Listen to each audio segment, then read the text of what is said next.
Texas A&M's Regents have now banned drag shows on all their campuses.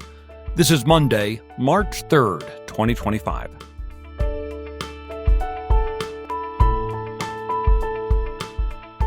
Texas Scorecard presents the day's first news for the Lone Star State, the Texas Minute, with your host, Michael Quinn Sullivan.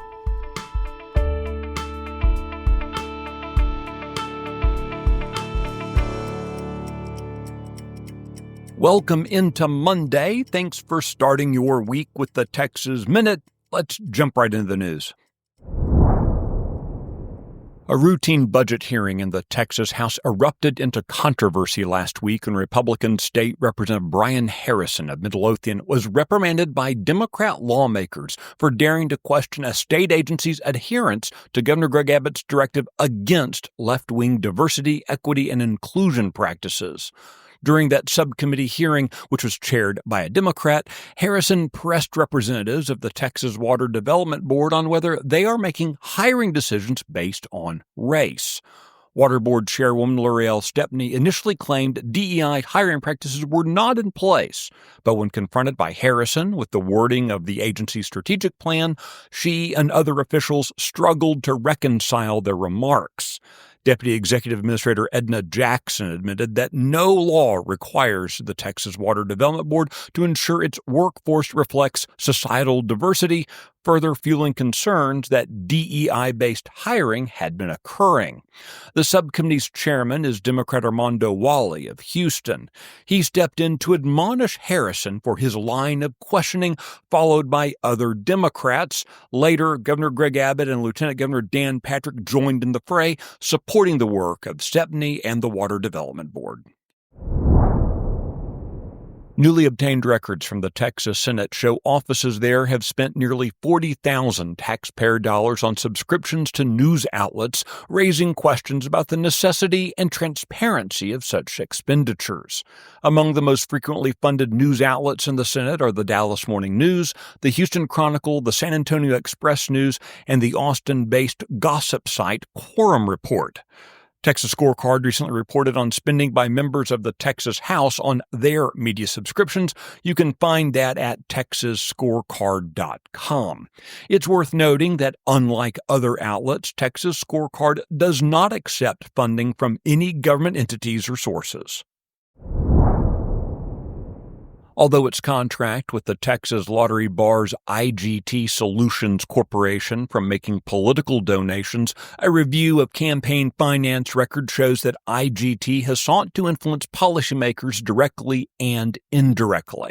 For example, this year IGT was a title sponsor of Governor Greg Abbott's State of the State address.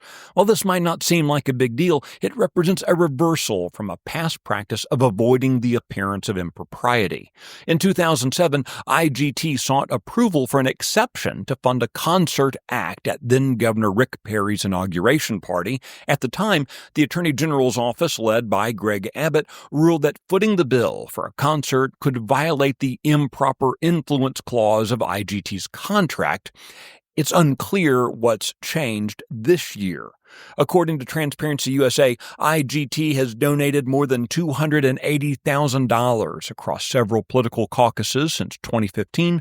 The Texas Republican Caucus has been the largest benefactor, receiving $175,000.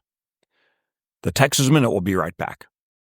The Luke Macias Show is your access to what happens behind closed doors in Texas politics. Listen weekly to me, your host, Luke Macias, as I break down what is actually happening in conservative politics in the Lone Star State, a state that we all love and cherish. Listen weekly wherever you listen to podcasts. This show is a product of Texas Scorecard.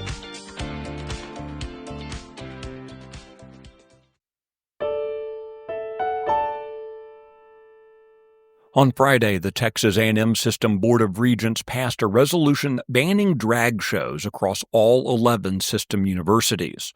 The Regents also ordered Chancellor John Sharp and Texas A&M President Mark Welsh to cancel any upcoming drag show events. This includes Texas A&M College Station's annual Draggyland show, scheduled for March 27th and hosted by the Queer Empowerment Council at Rudder Theater. By the end of the day on Friday, the event page had been removed from the TMU website. All that happened at the same time 2 senators were warning the state's universities that their funding would be frozen until they could demonstrate they were fulfilling the spirit and law of Texas's ban on DEI. Republicans Brandon Creighton of Conroe and Paul Betancourt of Houston wrote that they have found numerous instances of noncompliance with the law and that recent reports submitted by the universities required by the law were insufficient. You can find details of all the stories mentioned today and keep up with the latest news by visiting TexasScorecard.com. This edition of the Texas Minute was produced by Nick Shepard and based on the original reporting of Brandon Waltons, Daniel Greer, and Valer Munoz. If you enjoyed the Texas Minute, please give us a rating on your podcast app. I look forward to seeing you out around the Lone Star State. Have a great day.